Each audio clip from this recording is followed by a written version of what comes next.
Thank you very much for all of you coming. For those of you on Zoom, thank you for Alejandro for the very warm introduction. I published a book in 2021, my pandemic book, on called Listening to People. It's a practical guide to interviewing, data analysis, writing it up.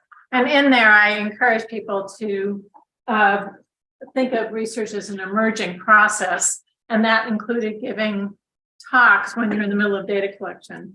So I'm taking my own advice here, but I have to say it's a little bit scary because the project it's in the middle of, I'm in the middle of data collection. And so I invite your vigorous and critical questions because it will certainly help me. So Dennis Proctor, a white man in his 60s who grew up in a white working class family in St. Louis, excuse me, where his dad was unemployed, reflected to me in our in-depth interview on a key moment in his life. It happened to me a year or more before I retired and cashed out. I was returning from Japan, sitting in business class on the upper deck of a 747. The cabin was darkened and absolutely quiet, everyone else being long asleep. I was completing a little work and then decided to check the WSJ Wall Street Journal stock price.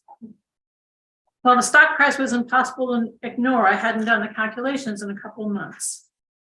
And the day before, I'd made a major jump. As I made the calculation, I kept coming up with a figure of $1 million, which I knew couldn't be right. I couldn't have possibly earned that much money in one day. But I kept rekeying the numbers until I stopped using the calculator and just did the calculation in my head. And I suddenly saw that the number was right. I was completely stunned, and I stared into space for several minutes. I still remember the stillness of the cabin, the white noise of the engines, the darkness throughout the cabin broken only by that little small circle of light. It was the first time I considered the possibility that in the future we might be rich. So after that moment in the 747, he left the company, cashed out his stock, which brought him for about 20 million. The taxes were 7. He made some gifts. They bought a boat, which he later sold. And most importantly, they put 5 million in a foundation. His net worth is under $7 million.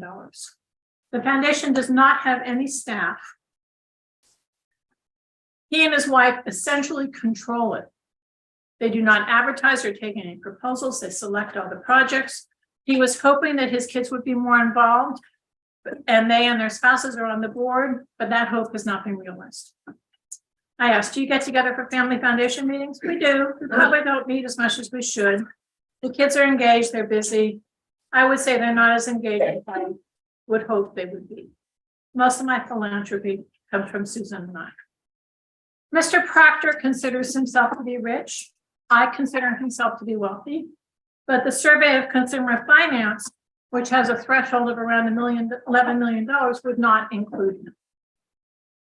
And this problem, that people who are wealthy have assets which they control, which are not normally counted as net worth, is what brought me to our conversation today. Part of I have a problem is because my definition to get into the study is you have to be in the top 1%. I can't include Mr. Proctor in my study. But more importantly, I began, this is a demography colloquium, and I began to think more deeply about the measures we use for net worth. And I find myself troubled by them because in my view, they're often overly narrow.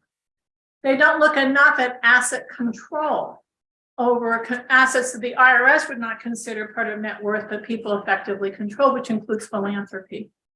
They don't look enough at asset volatility of financial losses and gains, which are very meaningful to people who are on the high net worth. Nor, sociologists, I thought, okay, family background is crucial. But in fact, there's a lot of variability within the family, even across generations, which gets compounded. And then there's this very murky area where people who have inherited wealth know they're going to inherit a lot in their future. And it appears to me that some of them are deeply influenced by this, but there's no way to capture this in our current models. So these factors, I think, appear to shape in the formation and transfer of wealth in my non-random study, but I feel like they're not sufficiently captured. And that's what I want to share with you today. The survey of consumer finance by the Federal Reserve Board, of course, is our gold standard for this. It's done every 3 years. It's tied to IRS confidential files. The National NORC actually runs it. The probability sample has a 60%. They have something called the list sample of about 1,500. Within that are the people with the highest net worth. And the wealthiest family response rate is 16%. It's extremely long survey. It's 3 hours. If you've looked at the questionnaire, I would jump off the bridge if I had to do all this. It's just like unbelievable. And of course, net worth is typically defined as the value of assets, a person minus their liabilities. Here's a very classic, probably the share of net worth in the top 1%. It's about a third. You add the top 10%, then you get over 70% of people in the top net worth. Note that Social Security is not captured in the net worth. So if we actually captured it, it would still be an asset, but it might be a little bit modulated. This is part of a larger study, which I'd be happy to talk about in the question and answer. I'm looking at wealth and families and the impact on family relationships. What today I'm looking at is what counts as net worth. I'm still in data collection. My goal is to have 5 intensive case studies. I'm going to tell you a lot about the Jansen family today, a pseudonym. For that family, I've done a number of interviews within the family. The patriarch and his wife are in their mid-80s, all 3 of their sons, all 3 of the sons' wives, and I have paperwork documentation to support it. I just got a family to agree last week for a second family, an African-American middle-class origin family. And I'm hoping to have 5 of these studies in addition to the interviews. So the bulk of it is in-depth interviews with 55 people and 55 families. So the way this happens is I ask everybody I know, except for in-laws and students, if they know anybody who's wealthy. And of course, I would love to ask you that question today. And if they know, often people know one person. And I say, would it ask them next time you see them? Could you ask them to say, oh, I know this gal is doing this work. Would it be okay if I pass along your contact information to her? You're just agreeing to talk to her on the phone for 10 or 15 minutes. You are not agreeing to be in the study. It looks like about 20% of those people who I asked to do that agree to a phone call when I send them a blurb describing it. All names, states, and businesses are pseudonyms. So I'm creating sort of sister businesses for some of these because these people are highly identifiable and the dollar figures are adjusted to current dollars. So of course, these are mostly face-to-face interviews. So some Zoom, I had Ashley Cartwright did 13 interviews. I come with an expensive bottle of wine or flowers or tea. I'm trying to give them a gift that they would feel thanked. And often I begin by talking about comment like what was your job in high school? What did you get paid? How much was the tuition in college? And I begin the interview talking about money in very concrete ways with information that's more or less public. It's not sensitive. And that helps us ease into this process of talking about deeply private and sensitive information, including their net worth, how it breaks down, the value of all their houses, their stocks, their bequeathed homes, etc. So this is my sample at the moment in the median net worth. You see there's a difference between people, the Jansen family, he inherited money and then he made more money. And then we have people who are new entrants who are upwardly mobile, some of whom have middle-class origins and some of whom are poor. I didn't really believe before this study that there were people who started pouring into the bridge in America, but I've interviewed some of them. They do exist. And so this is my sample. And then I'm aiming for a really diverse sample. I'm hoping to add Indian American families who often have remittances to family. And as I say, I'm hoping to add another 50 families in the next several months. Okay, so this question about broadening the types of assets we need to consider, I think we want to look at the assets that people give away, the assets that control and family foundations. So these are assets where legally they are not in control, but effectively they are in control. And especially insurance policies, which the survey of consumer finance does not count. So here's Mr. Caldwell.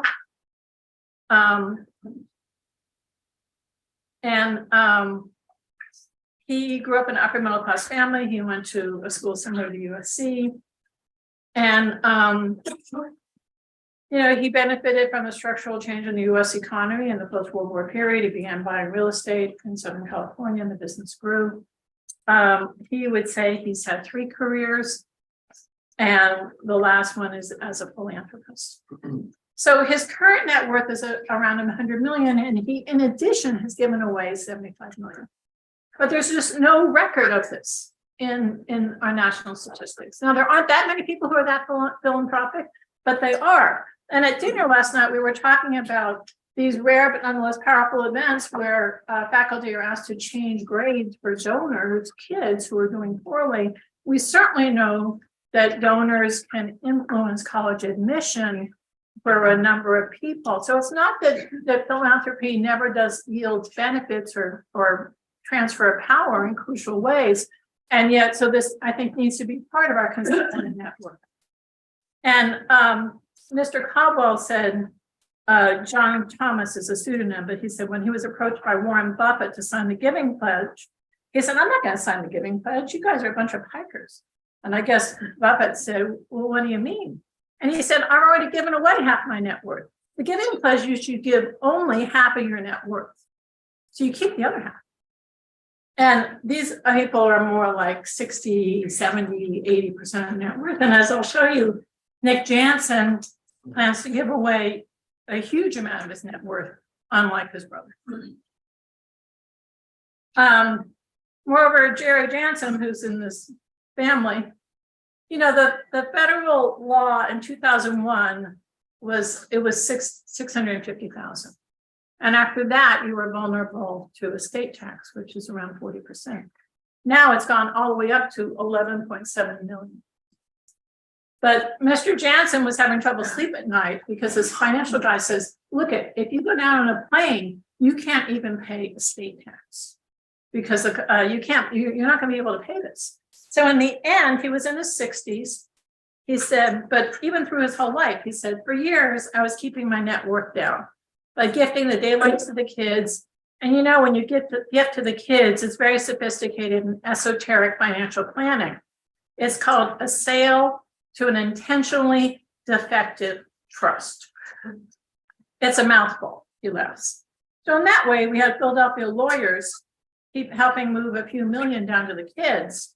So I don't think my net worth has ever gone, I'll say about 15 million, because as my net worth would go up, I'd plunk it down by all of these Herculean maneuvers. So in fact, how do I assess Mr. Jansen's net worth? He bought and started and created a company, which is between 70 and $100 million. It's hard to know what it's worth unless it's sold.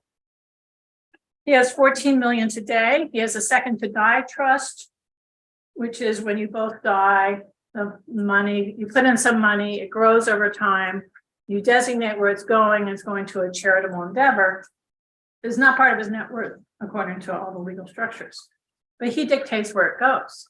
And it's a widely used tool, as this quote shows you, from the wealth management to dampen future tax liabilities for their heirs.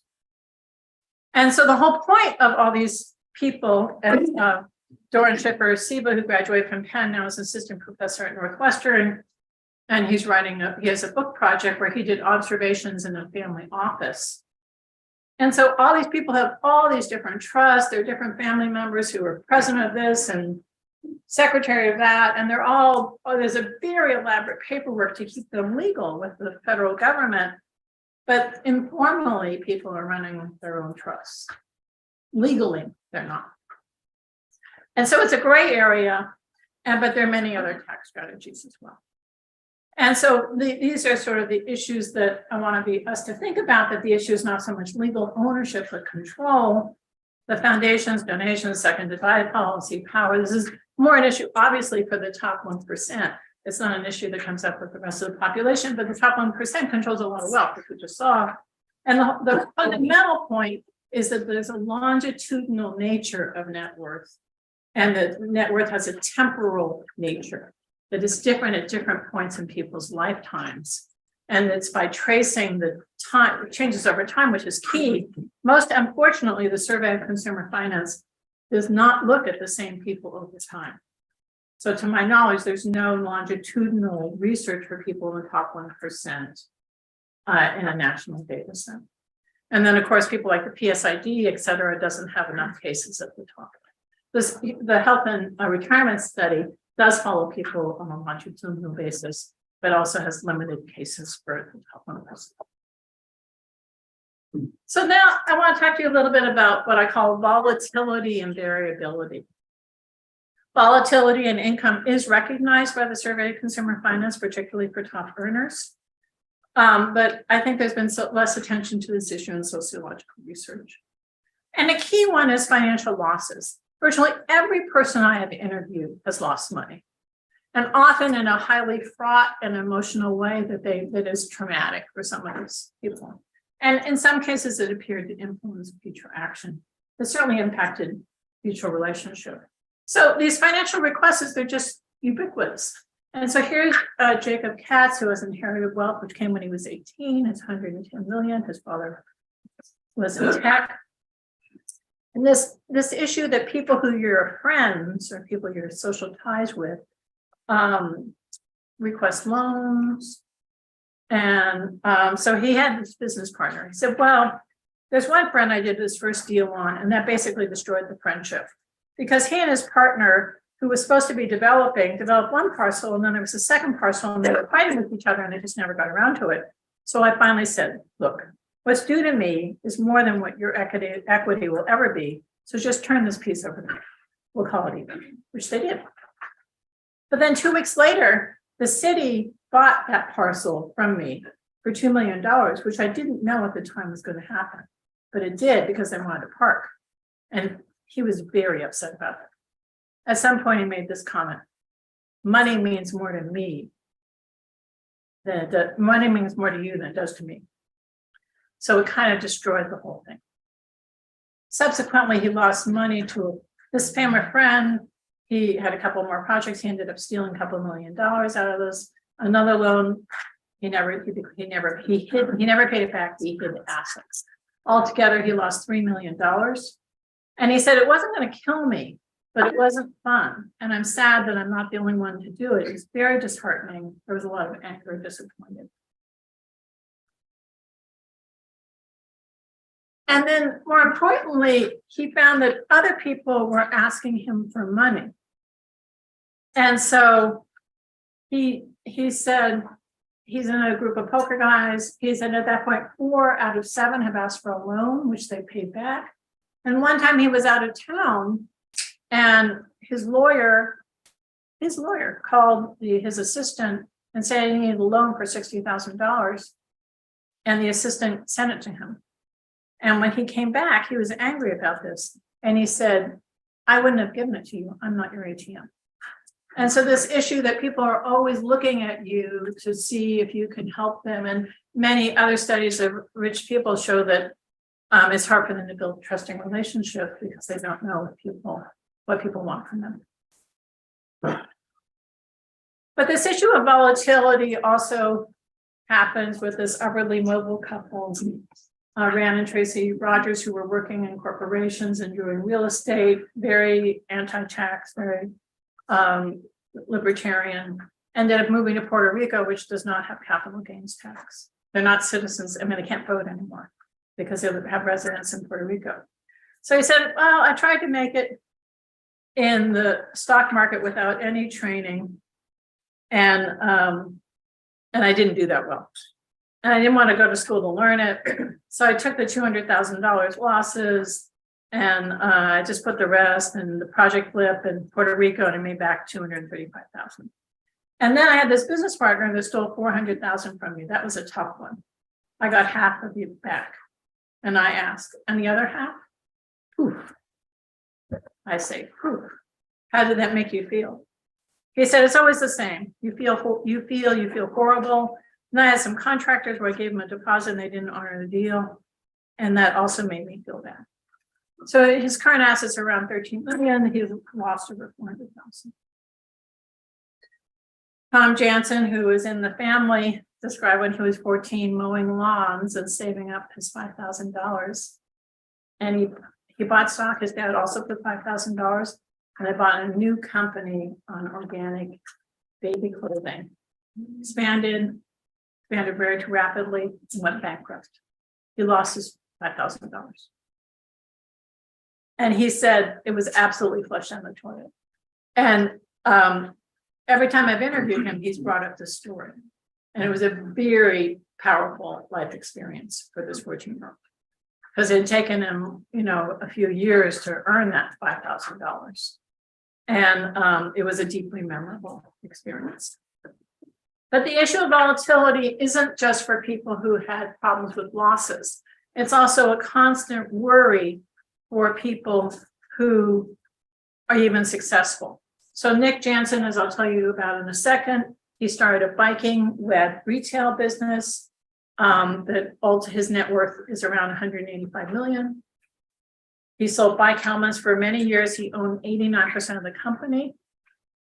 And then he sold it in the mid 2000s and he kept only 6%.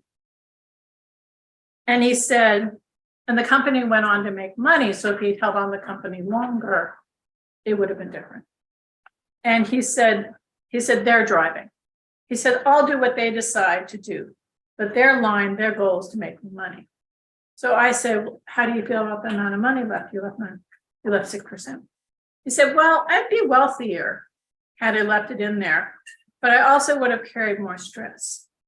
So I think I would just do the same. It was all on the line. Like we got sued. We could have went out of business. We could have hit a major landmine. It could all evaporate and then some. We could come away living in a cardboard box, right? There was always, a possibility. So it was nice to breathe freely.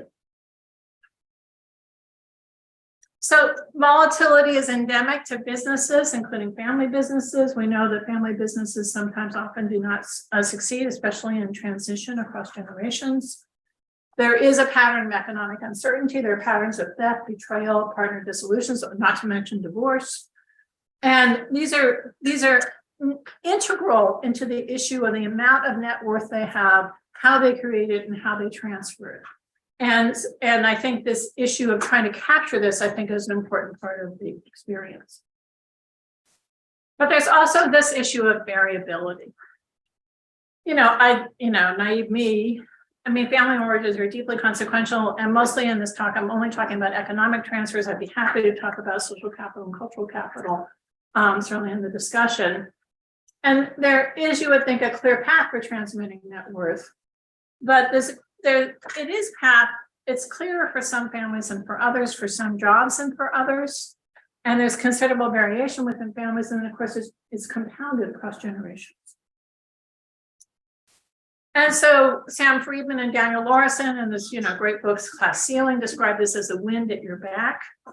And so, sometimes I yearn for a study of a group of college students and what percent their parents paid their college, their spending, they subsidized their apartment for a few years after college and launched their career, which Armstrong and Hamilton describe in Paying for the Party. So I thought I could just figure this out in interviews. And it's been a lot harder than I thought. Now, some occupations are boom, it's pretty clear. And so education's crucial. Ed Trotman, 20 million assets, lawyer, parents paid BA, parents paid JD.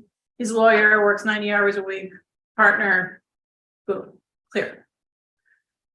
Tony Evans, $100 million, parents paid the BA. He had loans for a JD and MBA, which were oppressive and very difficult for him when he was living in New York in the early part of his career, because he was making not a lot of money, and a quarter of it he had to get these expensive suits, a quarter of it had to pay the student loans, which he paid off. Owen Nagel, 100 million, parents paid BA loans for Yale and BA.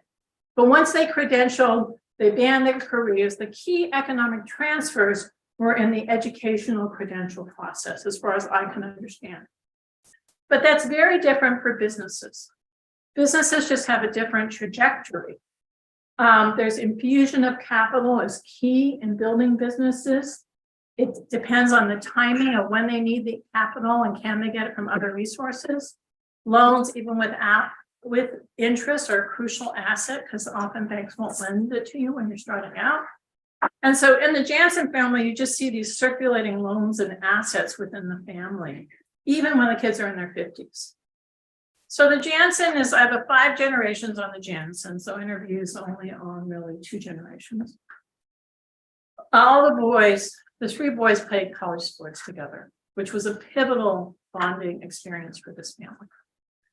They did this alpine aerial skiing where they were like constantly like in the air, they were breaking their backs, they were breaking bones. I mean, it was like, and their parents were not, their parents were in their 80s.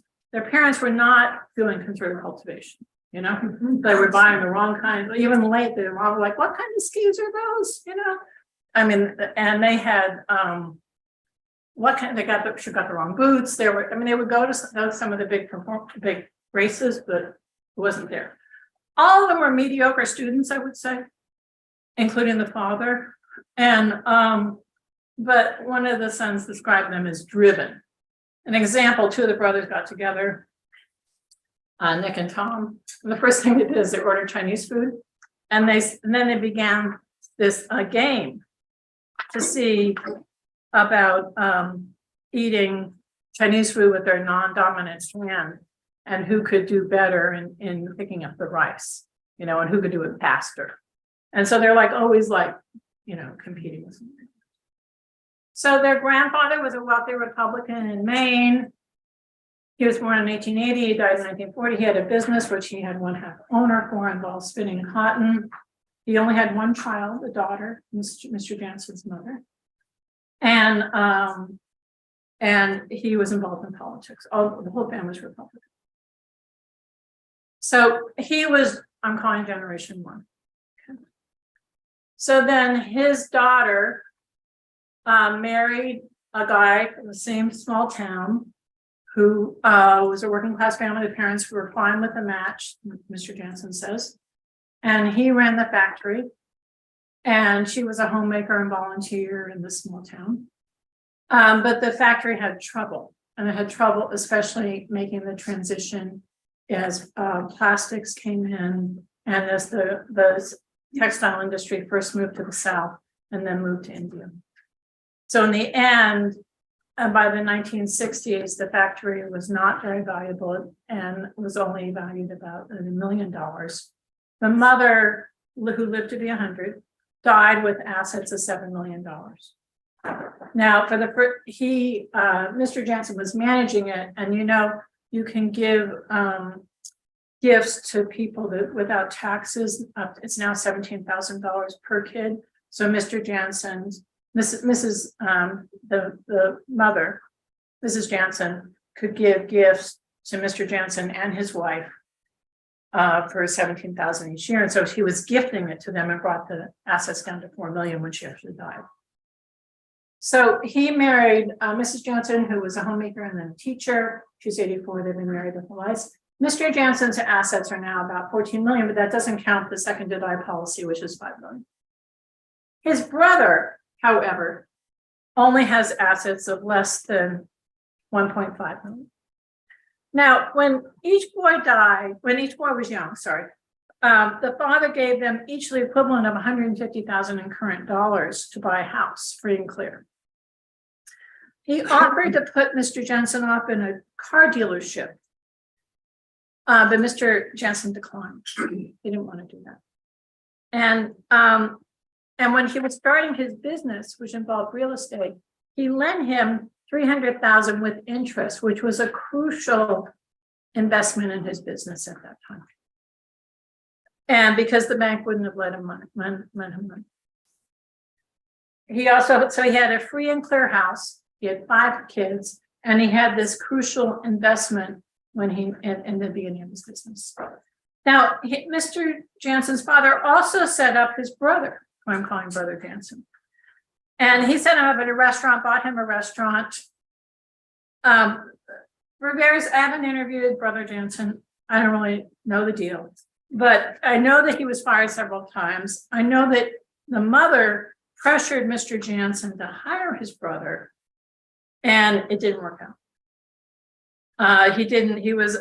Mr. Jansen described his brother as very jovial, very comedic, charming, but wasn't putting a lot of hours in, was not going into work regularly. And so in the end, Tom had to fire his uncle. And Mr. Jansen reported it as being frosty for several years. Mrs. Jansen told me that her brother-in-law did not shake Tom's hand at the funeral of the family. Mr. Jansen reported to me that he'd mortgaged the house. He had many credit cards maxed out. Mr. Jansen was worried he was going to have to support the brother, but he said with the inheritance of $3.5 million from the mother, he, quote, limped along. His house went up in value. So his assets are under $2 million today. So there's a pretty big gap between the brothers. Mr. Jansen is giving $125,000 to each of Brother Jansen's sons, but they won't get it till they're 50. So Mr. Jansen and his wife go on to have 5 children. There's Emma, who's disabled. She was divorced. She was sending money to somebody who was swindling her in another foreign country. Her money is all run by Tom. Everyone says Tom is a clone of Mr. Jansen Sr. He runs the family business.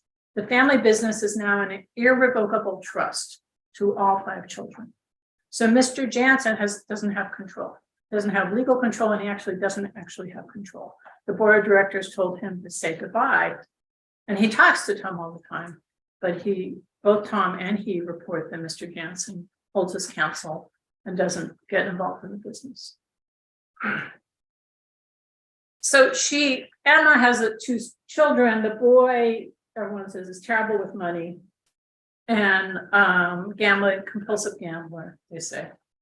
No. And it's not clear to me where the $28 million is going to go when she dies. Davy is, as his brother said, the big idea guy. And he said he's had a bunch of them. Real estate, he has a long list of pursuing his dreams. You talk to him. I don't know. He's having fun. He's doing his dreams. It usually involves a loan. He pays it back, interest, whatever the Fed would charge. He said, we all get along. We're trying to help him. So both of his brothers describe Davy as the home run guy. Nick and I would try to get base hits, and Davy's trying to get a home run, which is fine. Doesn't matter, whatever you choose to do. But his approach, hit this home run, and he whiffs out. I'm going to get a home run, and he whiffs out. I'm going to get a home run. And I'm like, buddy, just get a couple of base hits, and you get there eventually.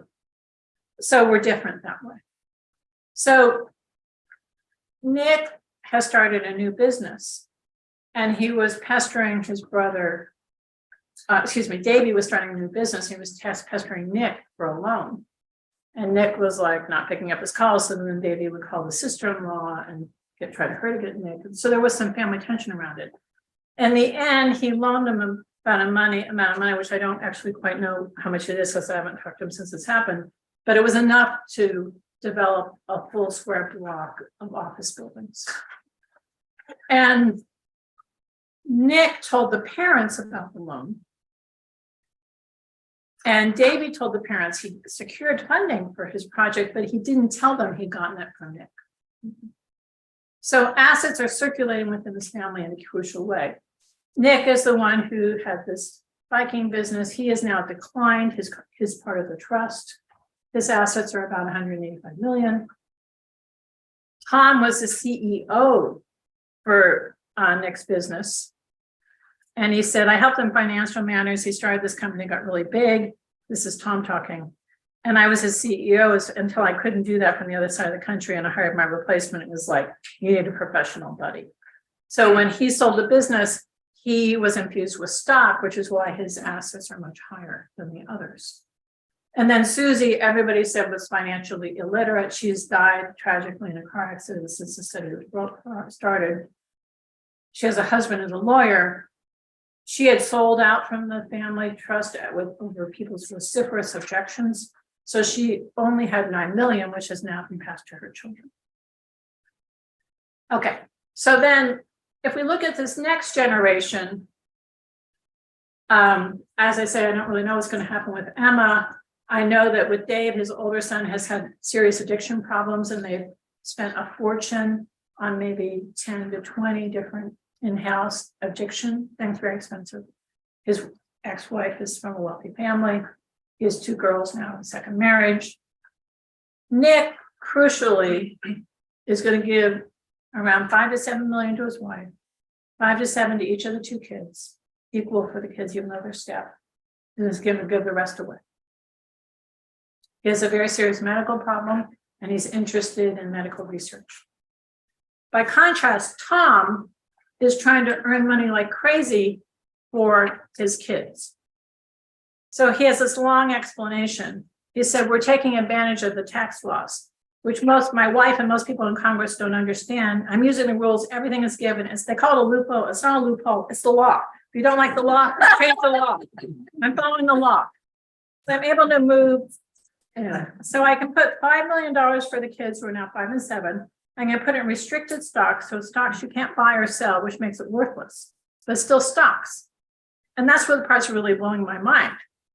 So this, if it's 6 years old at 10% each year, our average child, so it's going to be $20 million, and now it's $40 million, and it starts to double. At 20, it gets really crazy. At 20, it becomes 40, and then 80. And 80 becomes 160, and 160 becomes 320. So at 40, they're each going to have $340 million each. So theoretical, using a 10% return instead of our historic 15% return, they'll have $640 million between the 2 of them. Sorry, it should be 320 here. And when they're 40 years old, they can be teachers and farmers if they want. They don't have to worry. They anything. So. And then Susie, who's have the 3 kids are already young adult, they've now each already gotten 3 million. So you see considerable inequality across generations, which gets compounded over time. Okay, so in building net worth, economic transfers matter more, it seems to me, in some occupation than others.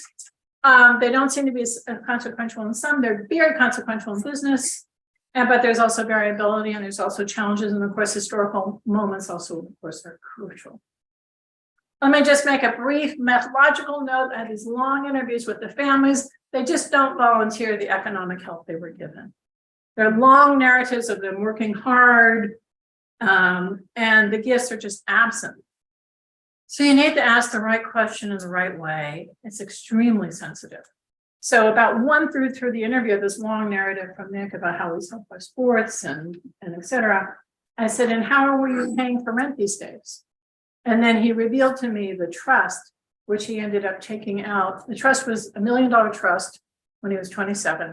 It was kicking off around $80,000 at that time. And he took $24,000 a year from me. But he emphasized how he's working, selling houses, painting houses and doing websites. So people sometimes forget the gifts, as a Penn student, Ellen Breyer, has a paper on sociological reform about help with graduate education. So then, finally, I want to just talk a little briefly about this nebulous thing about people who have inherited wealth and they know they're going to inherit money in the future. And it's hard to explain, but there are just these palpable differences in these interviews. Now, a lot of the older respondents are terrified about their kids losing motivation, not having a valuable and meaningful life, and they talk about wealth being damaging.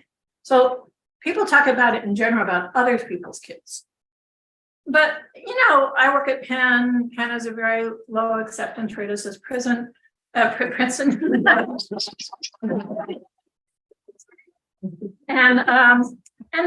kids were just not in elite colleges, a lot of them. They didn't have advanced degrees. And some of them just seemed lost. They were doing organic farming. They were doing training for weightlifting. They're exploring spirituality. There's a deeply gendered aspect of it. But here's Ben Tolman. His parents were billionaires. He had a sister. And he says, my parents were very unusual people. And he said, they only hired the most outstanding people. And he said they would never hire me. He said I wasn't outstanding. And he was a biology major. He applied to a master's degree. He didn't get in. He was married to a woman who was first gen. She was killing herself, paying student loans, working as a school teacher. His dad wanted him to do something. He was interested in the environment. He said, well, why don't you give away some money? And then he became involved with philanthropy. He's now in his 50s. His parents had died. So there was this period where he was lost, kind of wandering around. And of course, transitions to adulthood are bumpy for many people. Henry Madison, very prominent San Francisco business family, $1.5 million. And some of them acted like it was just heroic that they were going to law school, because their cousins often weren't really working, they had boats or skiing or whatever. And they acted like they were just doing something amazing by going to a law school that was like, not to be, and the status hierarchy was like ranked 100. But also they said his father was fired by his cousins with $100 million golden parachute, and his parents discouraged him from going to business, but he was kind of interested. He was trying to get into the family meetings, and he started working in the stores, and then he attended the family meetings. So, he was trying to work his way up, but he just seemed his life was shaped in crucial ways by this expected.